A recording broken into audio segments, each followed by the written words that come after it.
Welcome to the CEO Glow Show. So excited to share a very, very special guest with you here today. My team, Danielle Mangino and Lauren Bergamo. And today we are going to be highlighting one of our most favorite client, student / friend, Misti of Adenair Lash. She is just an incredible woman with a really rich story, and I thought it would be so fitting to bring her on because honestly, this podcast is an extension of personal conversations that I've had, as you guys know, and so every time I talk to her, I'm like, why aren't we rolling? This is so amazing. The world should know your story, and so I think you guys are going to be really blessed to hear all about her faith journey, her business journey, her marriage, the challenges that she's overcome. She's truly incredible. Welcome, Misti. Oh, well, thank you. Oh my gosh, I am so excited to be here. You have no idea.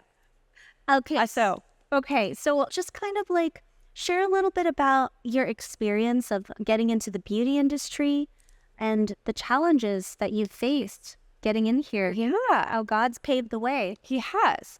So I was an accountant, Okay. right? Everyone used to always tell me they would ask what I did, and I told them that I used to be an accountant, and they're like, that does not suit you. And I just was good at numbers. I mean, I just kind of grew up doing it and kind of climbed the ladder, but it wasn't my passion. And so I loved makeup. Okay, like all of us women, we love makeup. It all started. From a little lip gloss, and I loved brides and wedding, and I loved love, and so I wanted to do professional makeup for weddings. And in Oregon, you have to have your esthetician's license to do that. Oregon's pretty strict, so you have to have a license to do anything really. So I went to school to do that, and my husband at the time, I started to get successful, and he was not supportive. Relatable. First husband. Yes, it was just, I couldn't put my finger on it, but now that I'm outside of that relationship, I think it was because he could see my confidence, right? Because women are powerful when we're confident. And he just really turned me down, and it was a pretty abusive relationship anyways. And so I stopped.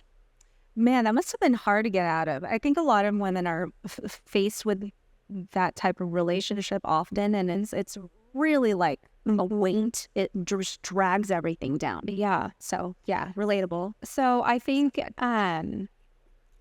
God protected me because I was...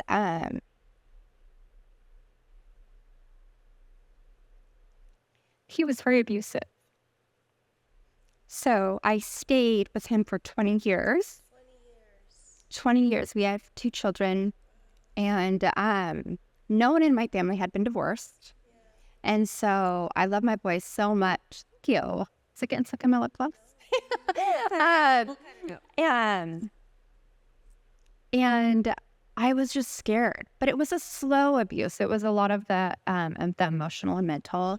And then the physical. And so it was a really a bad place. And so the Lord, I believe sometimes God doesn't make bad things happen to us, but I think he disciplines us them to happen so I stayed for all the really tough abuse. But it was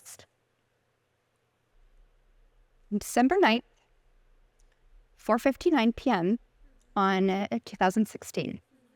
I got a phone call from a gentleman that I did not know, and he asked me some questions, and I felt like I needed to answer. And one of the questions was, do you know where your husband is right now? And I felt like I needed to answer that, and I said, yes, he's in Bend for a work conference. Mm-hmm. And he said, I'm sorry to let you know, but he's right now in Miami, Florida with my wife. Oh my God. 2016? Yes. No, excuse me. That was 2015. 2015. And so let's just fast forward through that. Your thoughts though, like when you heard those words, did you kind of know? Yeah, did you have any I idea? had no idea. Wow.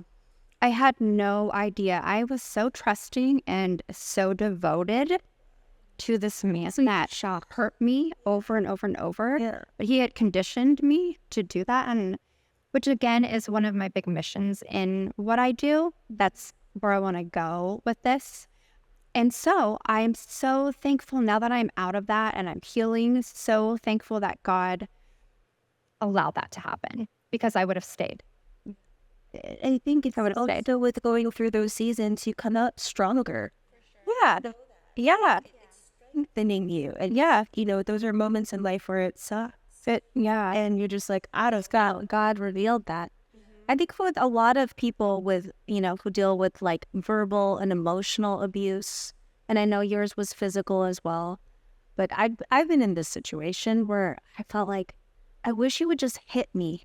I wish you would just cheat on me, because for me, I feel like then those things would be clear. That heal. But Yeah. there's symptoms to the sickness. So there are these signs, like, what? I wish you would just hit me or cheat on me. Well, Then I'd leave. yeah. Well, exactly. Verbal beating. The physical abuse was easy for me to heal from and move on from. Interesting.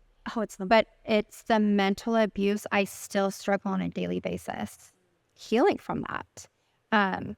My sweet husband, God bless his soul. Shout out to Todd. Shout out to Todd, my husband. Let me tell you really quick. Before we even had our first date, the Lord told him, she is who I picked for you, and I am placing her in your hands to protect her and support her. And so I didn't find that out until a couple months after we were together. Say it a vision. Huh? He had a vision. Yeah, that was one of the 2 visions that the Lord's given him. You guys are so aligned. So how did you get into the lash business? So fast forward. So then my mom passed away. I'm not trying to like tell all my sad stories, but it's going somewhere. It's going somewhere. You got it. So found out my husband was having an affair. 3 months after that, my dad died.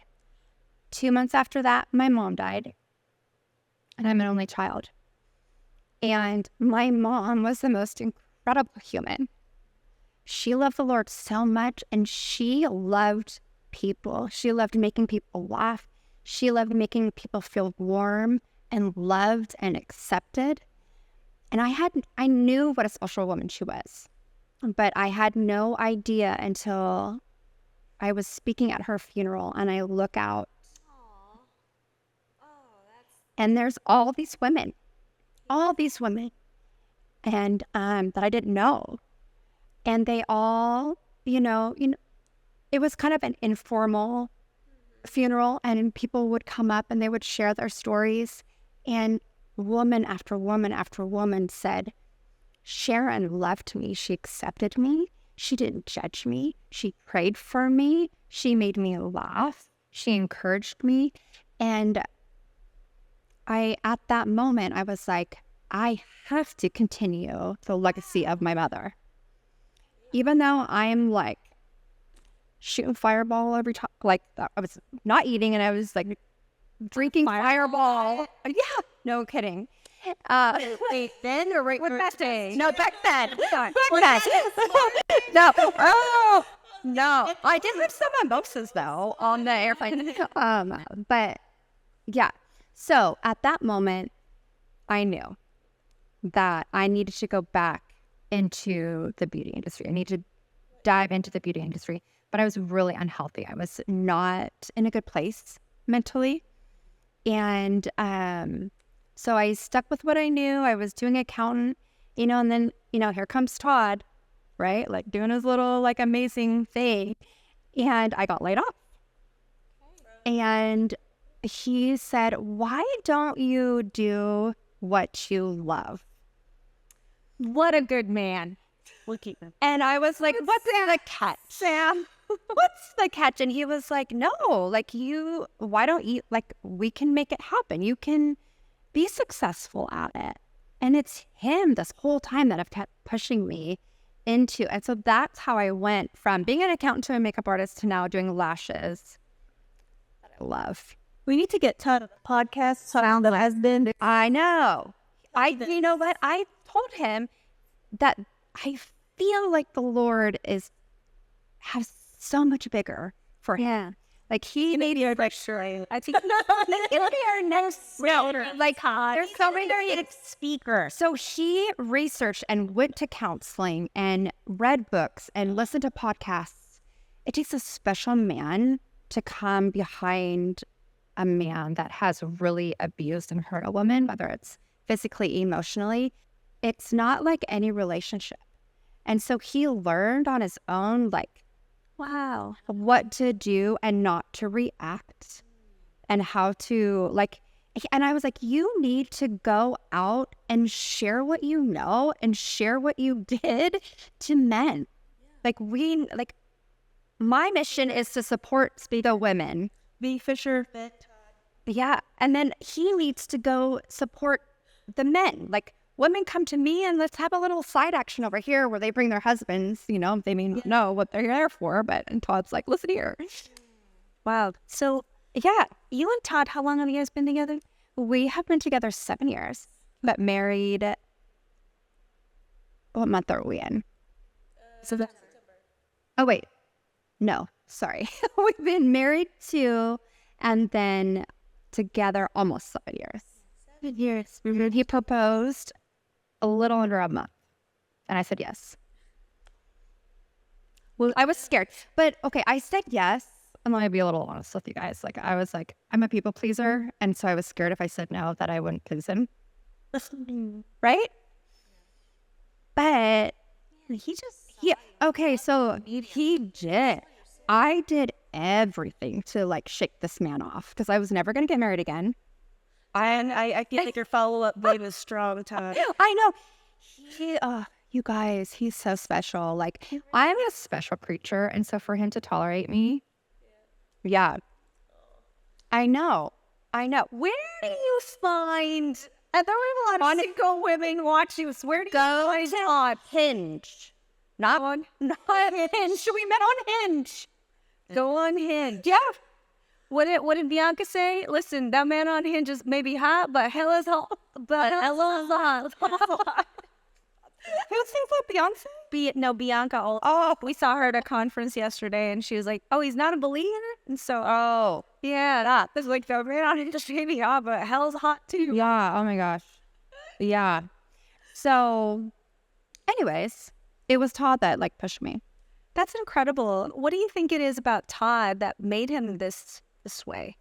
Well, there's a drought of good Christian men in the world. What advice would you have for single women right now who might be looking for something like that? A man who's a believer, who's supportive of your business, because there is unfortunately a drought. I wish I had the answer for that. Pray. God provides. Yeah, if it's free. But you know what? The Lord was answering prayers that I prayed when I was younger and during the time that I was married. Yeah. So Todd is all the things that I prayed for as a young girl. Oh, that was beautiful. Yeah. So I did not want to be with Todd. I was not. She said that several times. Yeah. Oh, he knows it. He knows it. He knows it. It was okay. So we got to follow up. I didn't. So we got How many follow-ups did this? Wait, 7 follow-ups? We got there. Oh yeah, right. It's like the DMs. Oh, he was DMing Mighty like crazy. He had your program. He was doing the Pretty Rich Boss program. Okay, where was I going with this? Oh yes, we got married May 27th, 2000. What year are we? 2022. So, okay, so we got married May 27th, 2022. That February, end of February, so I changed the wedding date many, many times. I was stalling. I was like, they've been together 7 years, but they've only been married for 2. Let me tell you what. So, it's in February. We're snuggling in bed. Yes, we live together. It's fine. Whatever. Because that's another story. It's another story. So he says to me, so how, like, are we going to keep this, or no, what did he say? Something along the lines, so we're getting married in a few months. And I said, oh, we are? Like, I was playing down. And he was like, yes. And I said, oh, man, dang it. Like, I don't have enough time. And he said, Misty, you've done this to me 3 times. And I am not going to let you change the date anymore. So you have 3 options. He literally gave me ultimatum. He said, you tell me that you don't want to be with me, and I will respect your decision, and I will let you go. Not like that. It's not. Or we put together a wedding, and at the last minute. Or 3, I throw you over my shoulders and I walk you to the courthouse and we get married. That is a man. I chose 2. But nothing was sexier than that. Yes. Yeah, like, Gosh. yeah, he knows that I'm a shit show, but he still loves it. And that's kind of how you resolve arguments as well. So I was counseling a friend who's like submission. That I was counseling a friend who is let me finish. So the thing was who was like in a difficult time with his wife. And basically I was like, tell her no. Just no, we're not ending this. We're talking about it right now. Mm-hmm. And he came in and said, like, we're not ending this. We're talking about this right now. And that's that. Did she love that? She loved it. And she was like, oh, yeah, I'm going to stop giving you the silent treatment because I've never seen this much conviction for me. Like, a woman that's decided is really powerful. Well, a man that's decided. Oh, where is all, like, I feel like our worlds right now, there's like, what happened to all the strong men? Where did they go? Handle me. Handling me. Submission. It's like submitting. Submit. Yeah, I'll submit to that. Yeah. Sometimes give me something to submit to. Okay. You know what I mean? Mm-hmm. You know what I mean? I feel like especially entrepreneurial women can be really intimidating, but we want to feel feminine. Mm-hmm. So we want to feel feminine. We want to feel like you got us. Yeah. And so you have to match our energy or do it. I think women crave that. Yeah. I'm all for women working and obviously, hello. I'm also for women not working. That's cool. That's cool. That's fun sometimes. Fun times. I hope you have a TikTok because I follow all that trad wife stuff. Love it. The trad wives. Sheila smells like the trad wife of the beauty. Look, I've got the. Okay, so I'm a trad wife. I'm not, I don't know. These are the a person or the city? Wife, it's a thing. Trad. Do you No, I don't. I used to. No. Give her a recipe, So on our first date, I told Todd, again, I'm trying to scare him off. I sat him down and I ordered my drink and I said, before we even go any further, let me tell you something. If you're looking for a woman that cooks and cleans and is organized and it does all of that, so self-aware. I am not your girl. Thinking he'd be like, yeah, you're right. He was like, okay. I'll keep you. Yeah.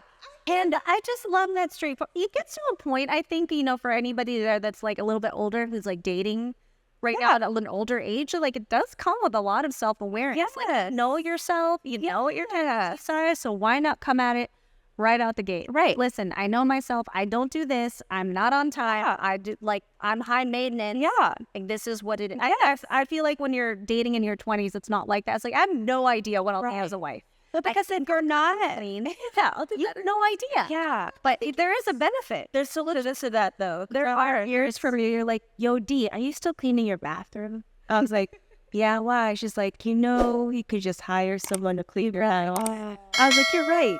So much time and resource. Yeah, I'd allocate somewhere else. What's your hourly rate? And it's not the same hourly rate as a cleaning lady. Get a cleaning lady. Oh. And now I like that thinking. So it's like, I may not do the cleaning or mowing the lawn, but I solve I don't cook. I don't clean. No, I can tell you I got this. But I did meal prep before coming here because I got 3 kids. So they have dinner That's very common. every night. Yeah. So That's the thing. those are some trad wife things that you could try. So my Spell it. try it on. TRAD. Yeah, like traditional way. Oh, I love my traditional wife. I'm a trad wife CEO. I bake, I cook, I clean, I bring home the bacon and I make it. well, that's why everyone loves you so much. But I don't have to. I love that that's an option. I don't like it. That's an option. But It's optional. we can agree on too is like, like actually doing ourselves up from time to time. I'm guilty of it. I'm in my little level, especially in the fall and winter. For sure. There are times where it's like, no, I want to show my husband, like, here's the feminine woman you fell in love with 13 years ago. Yes. Yes, I dress up for my husband, but I don't know, I dress up for myself. Yes. So there is this woman, and I think I filled it out in somewhere. One of the PBR questionnaires is, who is a woman that you look up to and respect? This was before I really delve in, so please don't be offended because you all would be on the list. No, I'm not kidding. But so her name, and you probably know her, Tress Larson from Lashbox. Okay, I'm in love with her. I've met her and have had a lot of personal conversations with her. And the one thing that she always talked about and kind of called me out on it, and so I had to level up. She said, Misty, if you are going to your appointments in sweats and Let's talk about this. yes, I'm sure your clients don't care, but you're kind of sending them a message that you don't really care. She's amazing, and she preaches that, and she talks about that, and just showing up for yourself. Seriously. Putting yourself together, because there's something, We're the beauty industry. yeah, but there's something different. Even if you're not in the beauty industry, I think, true, when you feel confident, and then when you're confident, you're just a better all the way around, I think. I have a better day. Yeah. I get up at 5:30 and the first thing I do is my makeup, and I work out in it, and I do guys, it'll stay on. Okay? Yeah. It'll stay on. You think no, I gotta work out. It'll be fine. Right. It really was. And if you need some tips, Setting spray. but there's some One great- size. One size. One size setting spray is really good. Shout out one guys. This is the Is that a brand? He's Filipino. Oh, he's amazing. We have to. I don't know. I'm gonna have a back Size, you can sponsor me. You know what? They all work. Okay. Yeah, Five they- setting spray. Yeah, works for you. But here's the ticket, but don't hate me. So I have a couple little insights. The more alcohol that it has in it, the better your makeup will stay. I am not kidding. And Alcohol. I got that in my purse. yes, no, but look at the ingredients, and if it has a lot of alcohol in it, your makeup is going to stay on for days. That is such a This is a hot tip. No, I'm not kidding. I'm not rubbing alcohol spray in my purse. I don't know. We can sample. We'll do a little mixture. We should do it on. I know. I know. Should really should. Dude, yes, that alcoholic. I know. We can make it flavored. Sense. No, yeah, I feel like the one size one it burns a little bit. So yeah. No, I know. So there is a crazy that I got on Amazon. I have to tell you. So I got an Amazon one. She's an Amazon girl, right? So you should do a review on this particular. tell us. It burns. Well, let's link it. It burns. Can we prime ship that tonight? Probably. Okay. Well, What is this? I got setting spray though. So, but there's one, and I don't know, you might hate me saying this. Okay. So lashes, people that have really oily skin, are yours, do you get them? I do strip. Okay. I can't. It's hard. No, I know. I don't have a good. No, I can't. I was going to bring my lash stuff down here, but Joe told me I couldn't because I was like, I could lash all of you. No. Because I want to. That's like, That you jump. no, she's like, you need to just, she's like, no. You did have to see Because I did recently. now. There's I know. You. Have you, I do strip. have you, and I could be all by yourself with 3 large suitcases. I thought I could do it. There's not a way. There's no easy way. I just want to know how long you staying in LA that you needed 3 large suitcases. Thursday. Well, you know. We had a theme, Danielle. These are carry-on girls. Not okay. So the other trick: don't hate me, don't judge. If you do, it's fine. But if you try it, you're gonna thank me. Okay. Oil Okay. is What kind of oil? any kind of oil. Coconut oil? No, so on your face. Oh, okay. I use pharmacy. I like squalene. I like squalene. But okay, if you have oily skin, you're gonna always have oily skin. It's gonna keep oiling up. Oil is not our friend when we have lash extensions. It is the worst thing. And as a lash artist, like they're like, oh, like I will literally just wash their lashes, and within maybe like 15 minutes of lashing some women, their fans close up and they're all greasy, right? Do you want to know what the trick is? What a trick. Dawn dish soap. Right your lashes? Yes. Oh, On your face. It works like a duck. Yeah. Yes. for like oil Yeah. spills? Yeah. Right. Have you heard that? Tangent. Somebody told me that, and I was like, And I've tried it, and I've had a couple of my clients try it. Nothing does better. Their lashes aren't. It's gross when there's a lot of oil. We should have a lash bath, you know, an Adnair PRB collab. Not alcohol. With a little flavor, or a little scenty scent. Oh, this affiliate links. Yes. Dude, we could pass them out like tomorrow. We could just go to CVS and it's $30 a bottle. Look at the marketing. Yeah. Adnair PRB collab. So, okay. Anyway, sorry. You totally got off. I love that this, I mean, see, we're beauty obsessed. Yeah. So those are my little tricks. I just love that this tangent this went on. I really do. Rein me in. It does connect. So, but I want to get back to you, Misty. And, you know, you faced a lot of challenges. You told us about, you know, your emotional abuse and your physical abuse. And you've had some health challenges as well. Because, like, I think people look at you right now and go, like, wow, she's like a beautiful blonde-haired Barbie doll. And she's like, she's like, and she's so positive. This woman probably hasn't gone through anything. They probably thought, you know what I mean? It's like, so, but what did I cover it up with contour? I kind of forgot what she said. But no, she has her lashes on. Like, yeah, it's like, she's natural. She's natural. And she was like, my lashes are so I love that. that you feel the Holy Spirit as I blink. Yes. And that's how I want my lashes. I want you to feel the Holy Spirit. You have extensions on. Yeah. I'm so Through the screen. Yes. It should be illegal for lash artists to not have lashes. These are clusters too. I just put them on. I have clusters at home. Wait till you see me tomorrow. It's gonna be like. I couldn't do it in the back seat of the taxi though. That is free. Anyways, That's I'm not. So you're rein me in. I don't know. I just feel like people look at us and we're like, you know, like you're just jumping from mountaintop to mountaintop. But you've had your share of adversity and challenges, and you have such strong faith. So can you share a little bit more about, you know, what God's brought you through? Oh gosh, yeah. It's been quite a ride. It always is. And it's funny because everyone that like sits down and they're like, tell me about you or your story, you know, or they're like, you had a stroke like a few months ago, you know, and so I just talk and they're like, you should write a book because crazy things happen to this girl. But the Lord is so good. He's so faithful. Yeah, I've survived 2 suicide attempts. I had 2 strokes and then had heart surgery. And last year, Wow. I didn't know it was that recent. July 7th of last year and then July 19th of last year were my strokes. Too bad. Yeah.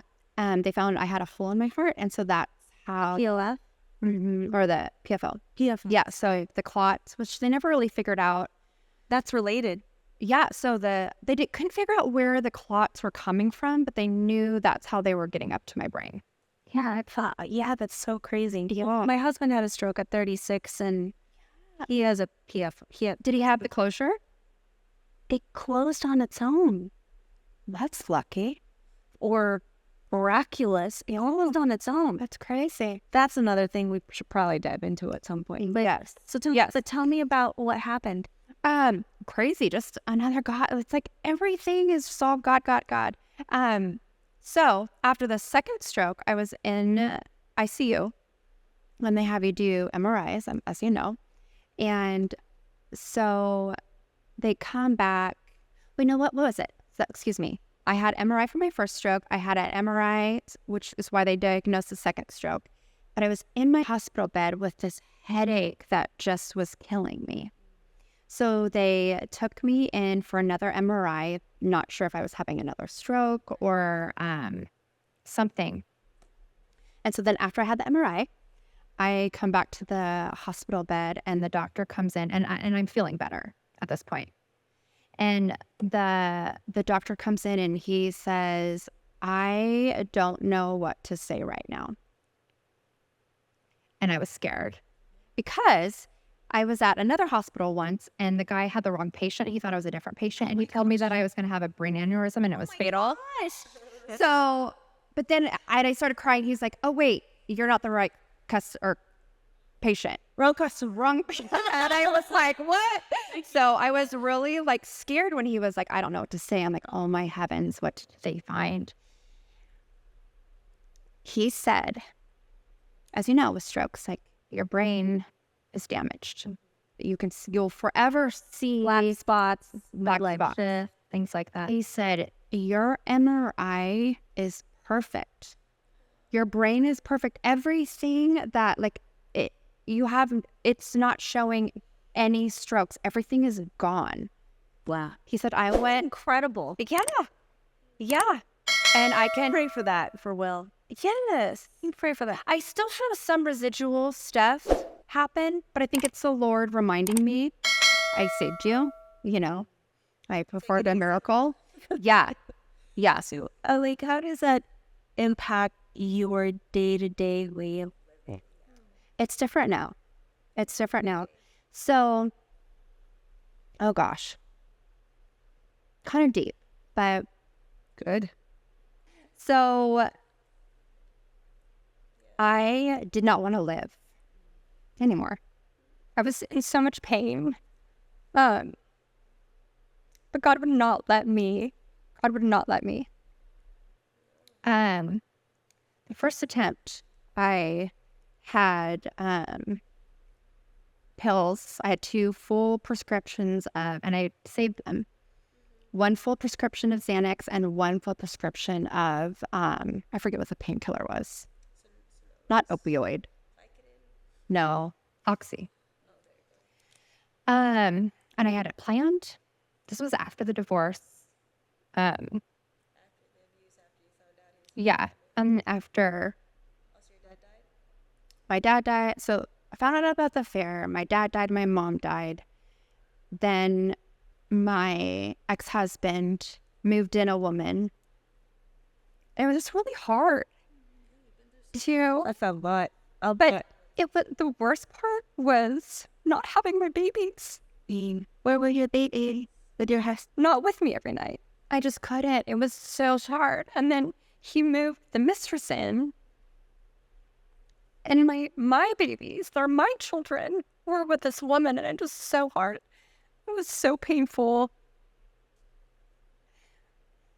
And the cycle of the abuse that they tell you, right? You're not good enough. And so I literally was like, I am not good enough. I am not worthy. I am not lovable.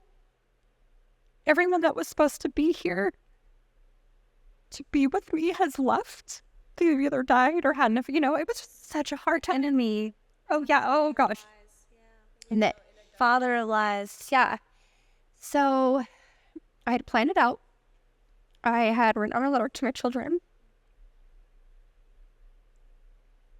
And I went home after work, after my account job. And I went, I had them right there and I just visualized it.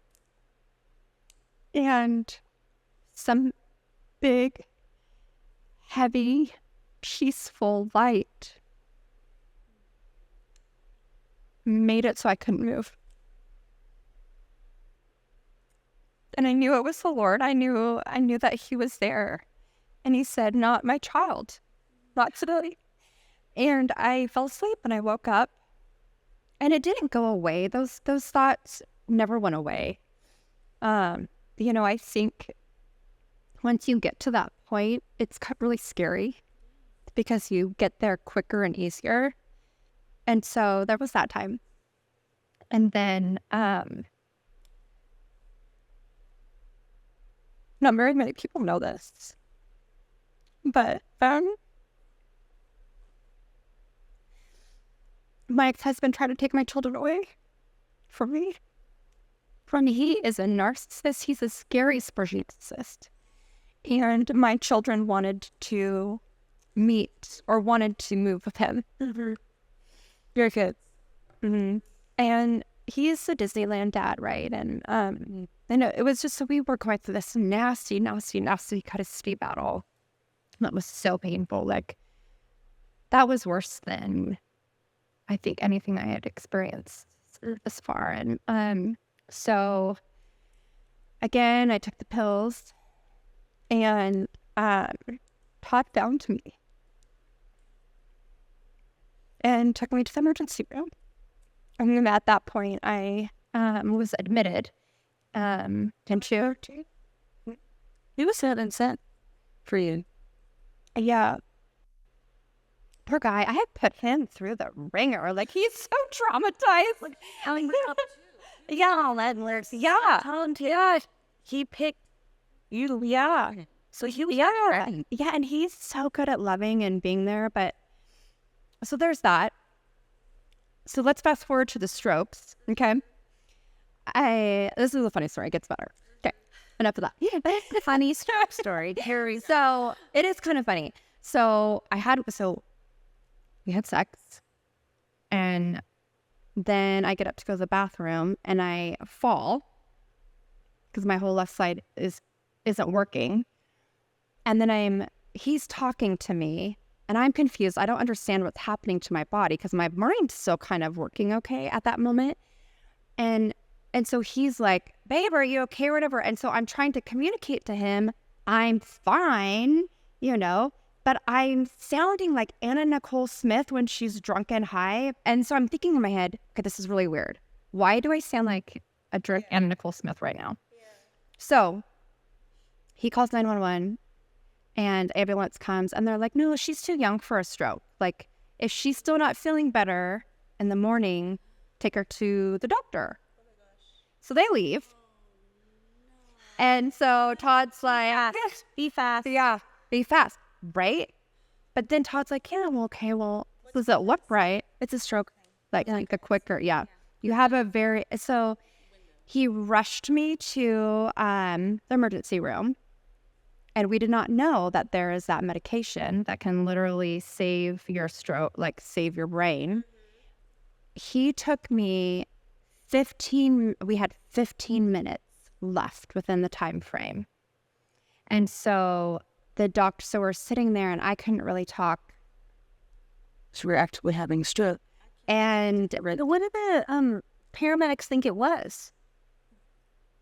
Did they run a whole test with you? I don't remember at that point. But I don't really remember. So at that point, it's kind of fuzzy for me. But Todd remembers. They're like, oh, yeah, just take her to the doctor. She's not better tomorrow. And they leave him. And he's like, I'm like, can he do something? Yeah. And so they're getting ready, and it's like a serious thing. They can't just give anybody this medication that's going to save their life, right? So, but you could die from it. Thins your blood. Yeah. Yeah. And so they're talking to me. They're like, it's really serious. Like, are you okay with us giving you this medication? You have to act fast. We've got just like 5-10 minutes left.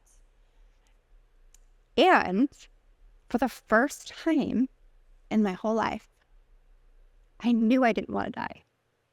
I knew that I wanted to live. I wanted to be here on this earth and that I was supposed to be here. So, but I couldn't really talk, and I looked at Todd, and I remember being very scared. And this was a moment in his life too that he'll talk about that was really scary for him. And I said, you decide. But I looked at him and I said, I don't want to die.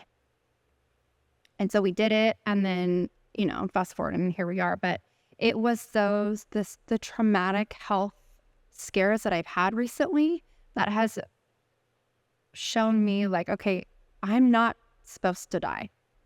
And God's not going to let me die. Have you seen that movie, Happy Birthday, where the girl just keeps dying on her birthday over and over and over, and she just comes back to life every day? Like, that's going to be me. God's like, nope, I'm not done with you. Yeah. That's incredible. So, full circle, like all of my stuff, I just know that I am here to help other women get through their trauma. And I think that women are, from what I've learned and I've experienced, now that I share my story because I didn't want to and I'm open, so many women are so hurt. They have so much sadness and trauma and brokenness. They don't feel heard. They don't feel seen. They don't feel loved. They don't feel worthy. And I wake up and some days it's a struggle for me.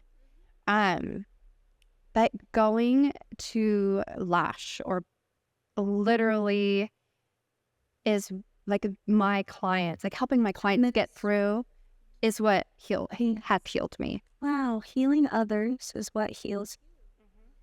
I believe that to my very, very core. Like, we all have our stuff, right? Like, life is hard.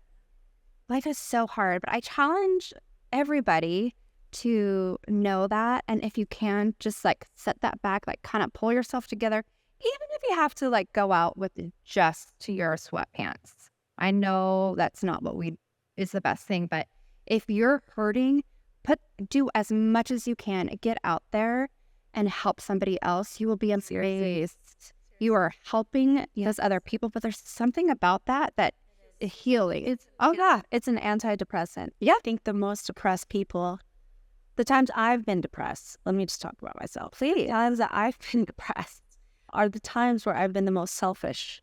The times I've had the most joy is the times I've looked out instead of in. And so, there is a pattern. That's what we're built. Joy, Jesus first, others second, yourself third. It's a formula. I know. It helps. Yeah. So how do you use your lash business as your ministry? Have there ever been, situations, where clients would lay on your chair and you have visions. I know you do. Okay. So talk about that. The visions, or oh gosh, there's so much of it. So I know. Okay, so I knew. So Todd is so amazing. He's like pushed me. He's like, I know this is what you need to do. This is like, you're good at it. Like, but he also was like, bitch, you got to get out there and like, you got to heal. Like, I don't know. Like, you got to get out there. Like, well, that or like, you're scaring me. Like, go get it, Anyways, make sure it works. So, really quick, because of my ADHD brain, before I forget, like 2 weeks before I called Pretty Rich Bosses, Todd came to me and he had a very serious conversation. And he said, if things don't change, we're going to have to close the business. And I was like, nope, I can't do it. I can't. You're telling God, like, I was like, okay, I hear you loud and clear. And so that's how I get, anyways, that was my little like ADHD little tidbit for you. That's huge. Yeah, that because I was like, okay. Love that he doesn't coddle you, but he develops you. Yeah. Also empowers. Oh, yeah. So, and God speaks through him. Oh, yeah. We all hear messages from God different ways, sauteing, broiled, baked, microwave. But God knows that you need it this way. Then Todd, yeah, I think that's beautiful. Yeah. And so that's why I keep saying Pretty Rich Bosses is, and will forever be a God thing for me and so many other women. So I guess I want to say thank you to all of you guys for being faithful and doing what you're all called to do, because you're changing women's lives. Even if you don't, I know you and I don't chat all the time, and I don't really chat. I mean, you guys chat with my husband more, but you've changed my life so much, just by being faithful and doing what is the good program, like the steps. Yeah. So the first week that I was like, okay, I'm going to start lashing, every single woman that laid down on my lash bed had trauma. They were abused, had come out of rehab just a few days prior to that. Every woman that no joke, I would come home and be like, Patty, you wouldn't believe. And then I was like, this is crazy. And then I'd come home the next day. I was like, you wouldn't believe it.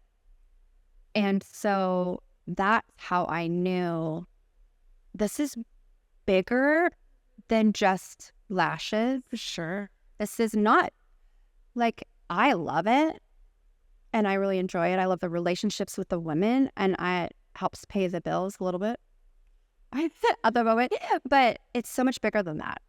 It's so much bigger than that. Yeah. Do you find that because you're hearing a lot of the hurt and the brokenness, that, the darkness that they're going through, Mm-hmm.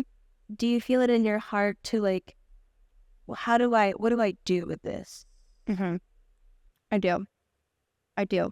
I pray a lot. I pray a lot about it during the whole appointment. Even if they're not Christians, I'm praying. And I do have Christian women, and we will literally stop the lashing appointment and pray. I will pray for them. And my mom always told me this analogy. She loved rose bushes. She loved working in the yard and planting her rose bushes, working. And she said, there is something powerful. And I think there's a scripture somewhere, but I don't really know what it is. But having your hands in the dirt, in the earth, touching the earth, moving it around, planting, there's healing that comes from that.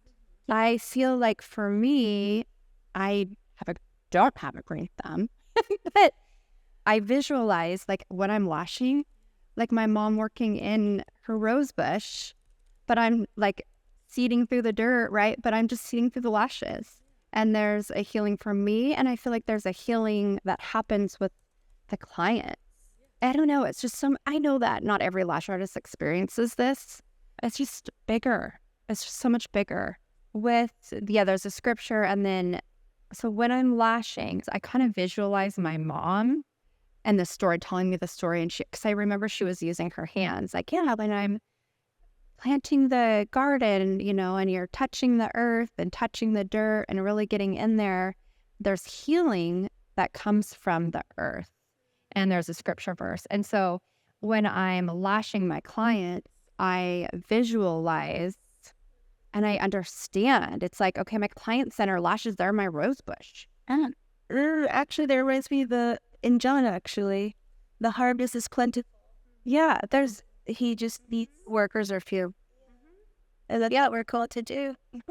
I mean, my whole life is a ministry, right? I'm a Christian, so it's not like I'm not a pastor or anything like that. I didn't go to seminary, but I feel like when you're a Christian, that's the Great Commission. So what's your job today? Well, Go out there and share the light of Christ, share the gospel. it's such good news. Well, it's such eternal life. Do you guys listen to Joyce Myers at all? A little bit. Okay. So I was listening to her, and she was sharing, God is around us all the time. And we need to just be intentional in no matter what we're doing. If we're, at home with our husbands and our children, or at work clients, we need to slow down and intentionally look for how God is showing us his love, because we're surrounded by it all the time. We just don't see it. But why does, people always say well, why do bad things happen to good people? But why do good things happen at all? Why is anything beautiful? Why isn't the world just razor blades and smoke and fire. Why does it have to be beautiful, Rue? Things are in order, as much as out of order as they are, but things are in order. It's kind of like this. It's like if we're just, making a claim for the existence of God, like if you, come down the stairs and then the alphabet cereal just like spilled on the counter and it says, "Good morning, Sheila. I hope you have a nice day." Like is your conclusion? Oh, dang it. My husband probably set that up. Like there's so much evidence for the existence of the creator. Like this world is so beautiful. Yeah. Like these palm trees right here that we're looking at, like that is beautiful. Sure, people, landscapers planted that in the right place, but even just the beauty of a palm tree and the sky, just like what the craziness, like the intricacy of a digestive system. Oh, like it's so and just the body. It's like a miracle how it works. Why is anything good? Why are things in childbirth? You can't have a child and you don't believe that this is a miraculous thing? Like, being born. Like it's just it takes just as much energy to believe the negative as it does the positive. So why not just choose the more positive? Sometimes I think it's more work to focus on the negative. There's so much good. Yeah, but I think what is so sad is our culture right now, everywhere you look is negative. Everywhere. There's distrust, there's evil and division and so many, like, I don't know who to believe, and it's so sad. It's so sad. And that's why I think Christians, I think, the Lord's calling us right now so much in this place where we're in this world that's just so dark and evil right now. We have to be the light, and it doesn't, whether it's in our business. And I think that women entrepreneurs like us, I think we're called to be that light because we're around more women. I think it's your testimony that you're actually able to also help because you show that just because you're Christian, you're not like goody two-shoot perfect. True. Like, and when you're sharing. She was on a fireball diet. I know. Oh, but okay, not very many people know this. I was pulled over. Pulled over? When? Then, back okay. Pre-Todd. Or BT. Before Todd. Okay. I just love you guys. So I'm going to just be authentic and real. And so, oh my gosh, it was so bad. I was longing to be loved so much. And I didn't understand how my husband could just, when I found out he was like sleeping around with all these women, like how was that possible? Like, how could you do that? And then I struggled with like, how did I not know? So many things. And so I was just wanted to be loved. I was so lonely. So my best friend was Fireball. And then people that I met on Bumble. And it was mid-afternoon. I drove home, still drunk on all the Fireball. I got pulled over. Did you get out of that? A mile from my house, and I started bawling because I can't lie. And he was like, "Have you been drinking?" And I was like, "Yes, I have." And my purse was in the trunk, and he's like, "Okay, I need you to get out." And I was like, "Oh my gosh." I knew. I was like, "I'm going to get arrested. I'm going to get a DUI." I gave him my ID, and he looked, and I think he saw that the address, and he was like, "You need to get in your car, and you need to drive home right now. And if I ever see you on the road, you're going to jail." Oh, what's our address matter? Because I was so close. Oh my gosh. And then I never did that again. I was done. I was so done. Like, because I was like, this is like, oh, yeah. You're like, "God, I hear you. I hear you. So like a parent saying, "I told how many times have Yeah.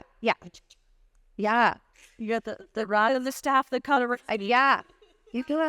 But basically just told us a self-destructive story, and we've all been there. Mm-hmm. And so I do think that, when we're in really dark places, Mm-hmm. super dark places, there's a lot of times where we're trying to commit suicide. we're trying to die. Yeah. Just a really slow way. It's when you don't respect your temple, when you forget your worth, when you forget not just who you are, but whose you are. Yeah. That you're a daughter of the King, and that He saw you worthy enough to come down from heaven, live a human life, and die for you. Yeah.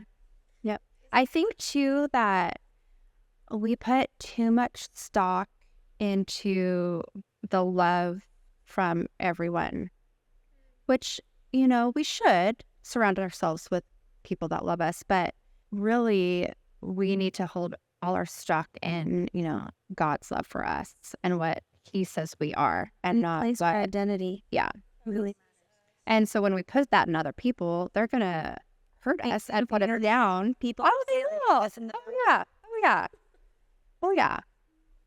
Yeah. So I think, like, but I'm also like, with your story, it's like you are like broken down to your very worst. And it creates this opportunity to become even closer with God. Guys, that's where you're just like, I don't know what to do with this. I don't know what you want me to do. yeah. You think? I don't know. But also those times in your life makes you a lot closer to God, because then you're leaning on Him so much more. That's when He wants us to walk free to seek Him, right? And we're like really just bear down on our knees. God, I need you. I do think so. I could be a little stubborn, and my Todd can attest for this as well. Like, sometimes I just have to be hit over the head with a plyboard several times. And Todd's like, don't do that. If she's not listening to your coaching strategies, don't hit her over the head. No, I think she knows. I think Joe knows really well by now. And so I don't know. Like, do you think that all this stuff would still happen if I just listened to the Lord the first time? God is relentless. Yeah. He's relentless. Or is He using it for some reason, another reason? I keep waiting. I think it's because we're stubborn. And so, this morning, the message was, God disciplines His children. So Justice had the analogy of his kids came up to him and said, like, his 3 kids. And he's like, God, why are you so hard on us, but you're so easy on the dog? And he said, I don't love the dog enough to discipline the dog. So when God disciplines you, it's because He wants to make sure, like how we are with our kids, like, I want to make sure I equip you for the world. I want to make sure I raise you right. You get your life straight so you can enter the kingdom of God. So He does discipline you. Yeah. Anxiety, too, is a signal to pray. And so I do think... Stop it in your story. Tell me about that. Yeah, well, Bible says, do not worry, instead pray. Instead pray, and I think it's just a signal to pray. It's just God calling us, hey, remember me, come close to me, draw near to me. Yeah. God so badly to be close to us. Yeah. I saw that on your story, and I was like, gosh, that just like resonated with me very deeply. I was like, oh, I'll just ask her when I see her or whatever. It's just like, that's just God calling you. Yeah. He's got your phone number. He's like, lean on me. Stop trying to do it on your own. Yeah. I want to get close to you. Yeah. I will say my faith has never been this strong as God. Yeah. Yeah. Yes, too. So I guess I would say it's all worth it. So anyone listening right now who has heard your story, I'm sure a lot of women, as you know, have had trauma experiences, abuse experiences, suicidal thoughts, health issues. What would you say to them right now if they're like, I want to be where Misti is? Or she says her faith has never been stronger. She's in this amazing relationship, although not perfect. Sounds amazing. It's what they're praying for. What would you say to them? Well, the first thing that comes to my mind when you ask me that question, so I feel like I need to say it for some reason, is call me. Text me. Find me on social media. Let's talk.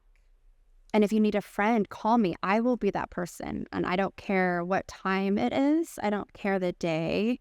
And let's pray about it. And let me be there for you. Wow. That's for someone right now. I feel that really deeply.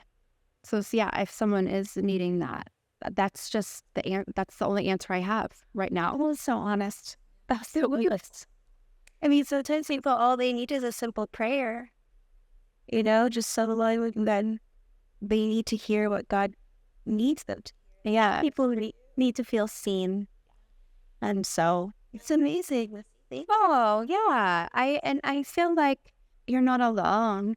God sees you. God sees you. God sees you when when you're underappreciated, but you keep going. He sees you when you've been betrayed, but you choose to love anyway. He sees you when it's so much easier to get angry, but you extend grace anyway. He sees you when all hope is lost and you keep persevering. He sees you when you don't feel like talking to him, you don't feel like praying, but you draw near to him anyway. Just want you guys to know that God sees.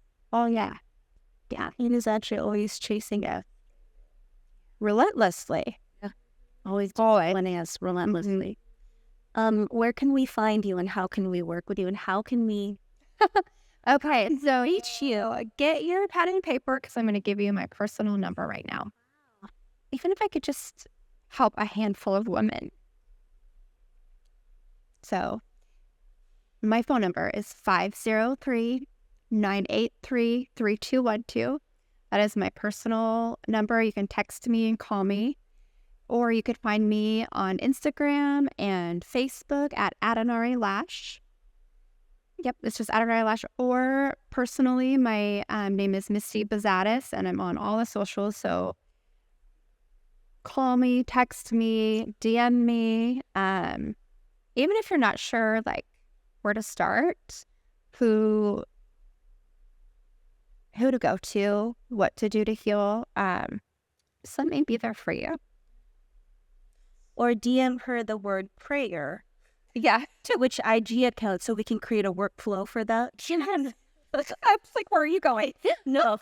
There's a workflow for this, okay? Yeah. And send me the word prayer. They go into what, right, Val? I was thinking Val's brain. Yeah. I'll make it easy. That's probably why I did not understand where you were going. Text the word prayer. Prayer. Thank you so much, Misti. Oh my gosh, thank you. Share your story. And being so brave. You know, I believe in my heart that this podcast, this story was for somebody, was for someone there. And if it was you, let Misti know, let us know here. Yeah. And we'll see you on the next episode. Bye.